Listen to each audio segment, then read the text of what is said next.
సత్యనారాయణ గారు వచ్చాము. ఇది శ్రీముఖ క్షేత్రం అండి. శ్రీముఖ లింగేశ్వర స్వామి దేవస్థానం అండి. ఈ దేవస్థానం అనేది ద్వాపర యుగంలో కట్టబడింది.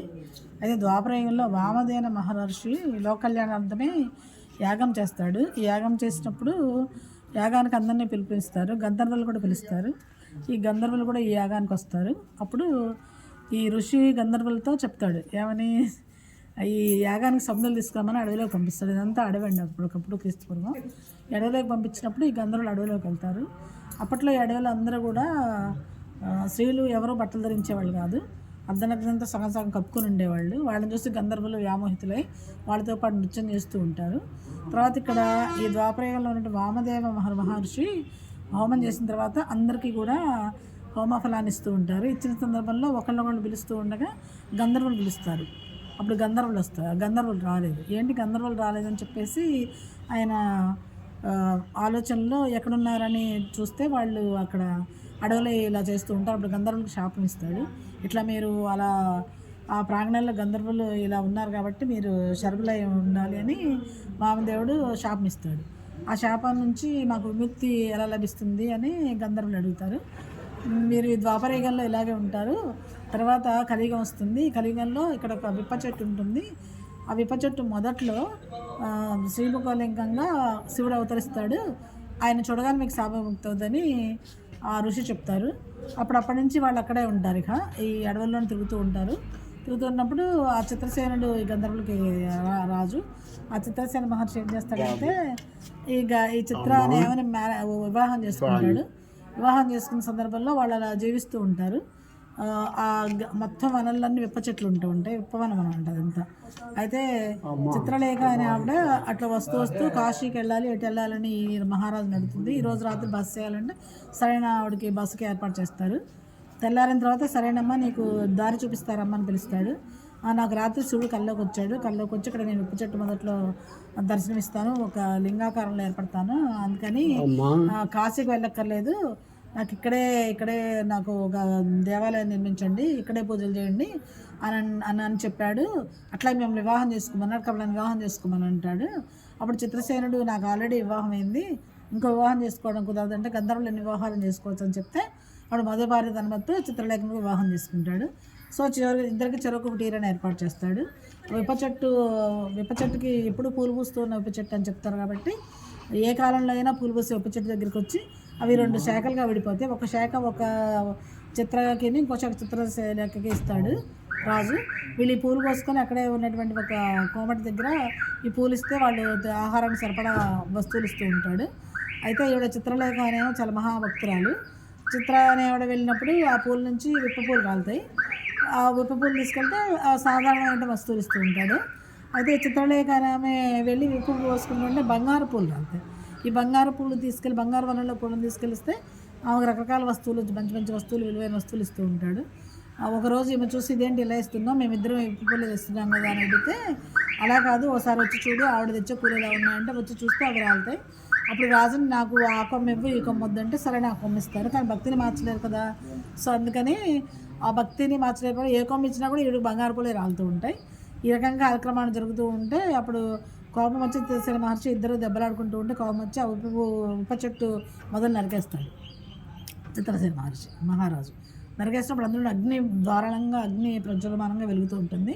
అప్పుడు అగ్నిని చూసినటువంటి చిత్రసేన మహర్షి ఏం చేస్తాడు, చిత్రసేన రాజు అలాగే చూస్తుంటే ఈలోపు ఫస్ట్ భార్య ఏం చేస్తుంటే ఇగో ఈవిడ వల్లే నా భర్త ఇలా అయిపోయాడు, రండి ఈ భార్య వల్ల లేపాడు, ఈవిడ దండించండి అంటే ఆవిడ వెనకాల 3 మంది సైన్యం ఉంటారు.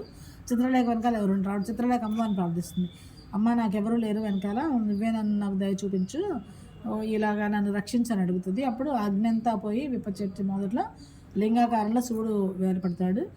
అది రాపిడికి గురే శివలింగంగా మారుతుంది. ఇది ఈ స్థల పురాణం. అయితే ఈ శివుడు ఏ మొక్క నుంచి చూసినా శివుడు మన వైపే చూస్తూ ఉండడం అనేది ఈ శివలింగం యొక్క ప్రత్యేకత. సో ఈ రకంగా శ్రీముఖలింగం అనేది ఏర్పడింది. సో ఈ రకంగా ఉన్న కారణంగా అందరూ కూడా ఎక్కువ మంది భక్తులు అందరూ ఈ క్షేత్రానికి వస్తారు. ఈ క్షేత్రాన్ని దక్షిణ కాశీ అని కూడా పిలుస్తారు. ఈ క్షేత్రానికి వచ్చిన వాళ్ళు కాశీ వెళ్ళక్కర్లేదని దక్షిణ కాశీగా పిలువబడుతుంది. అందరూ అశ్వదేవతలు వచ్చి స్వామి ముఖ దర్శనం చేసుకొని తీర్థరాజయోగం నుంచి జన్మించి ఈ క్షేత్రం నందు కలియుగంలో స్వామి దర్శన భాగ్యం వల్ల కూడా మోక్షం అనేది పొందడం జరిగింది.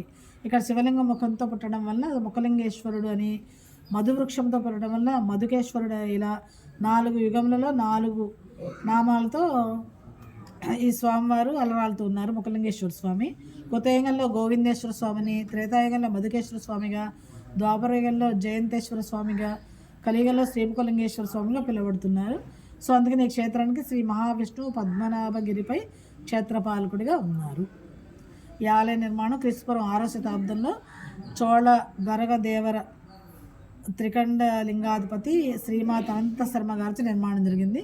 కాలక్రమంలో దీనిని మహారాజు వారు ఆలయ పునరుద్ధరణ చేస్తూ స్వామివారికి కొంత భూమిని ఇచ్చి ధర్మ భక్తులుగా ఉండడం జరిగింది. ఇది శ్రీముఖలింగం, జలమూరు మండలం, శ్రీకాకుళం జిల్లాలో ఉంది.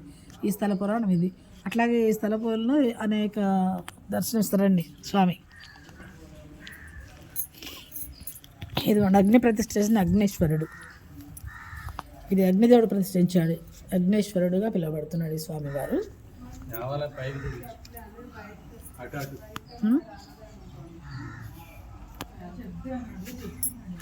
ఇక్కడ శిల్పకళ కూడా చాలా ప్రసిద్ధి చెందినటువంటిదండి. చాలా చక్కని శిల్పకళను మనం చూడవచ్చు. ఇక్కడ సుబ్రహ్మణ్య స్వామి కూడా కొలువై ఉన్నారు. ఇది కూడా నేను సుబ్రహ్మణ్య స్వామి, కుమారస్వామి, కార్తికేయ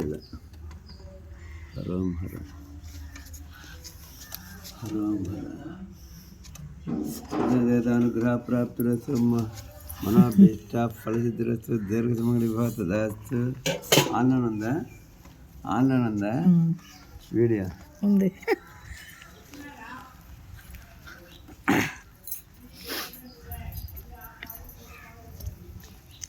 యమప్రతిష్ఠ చేసిన యమేశ్వరుడు అండి. ఈయన యమేశ్వరుడు యమప్రతిష్ఠ చేసిన.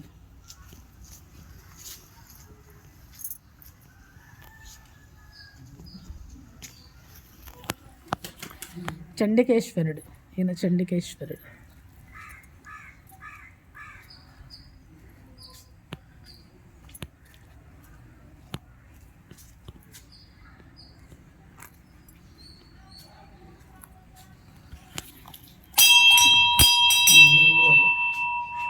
వారాహి పార్వతి అమ్మవారు కూడా కొలువై ఉన్నారు ఇక్కడ.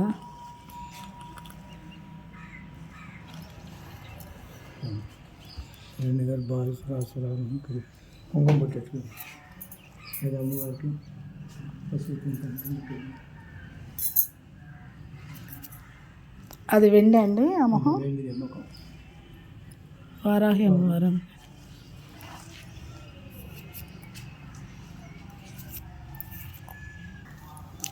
వరుణ ప్రతిష్ఠ చేసిన లింగం అండి ఇది.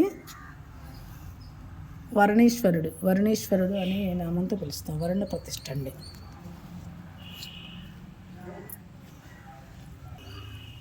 కుబేరుడు ప్రతిష్ఠ లింగం అండి ఇది. కుబేరేశ్వరుడు.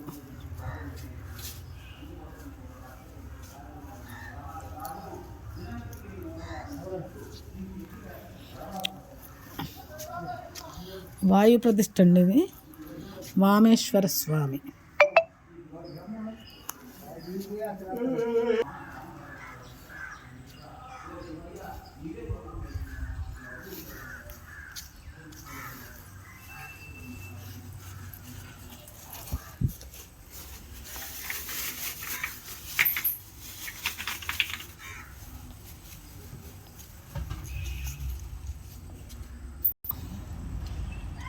విఘ్నేశ్వర స్వామి. డుండి గణపతులు.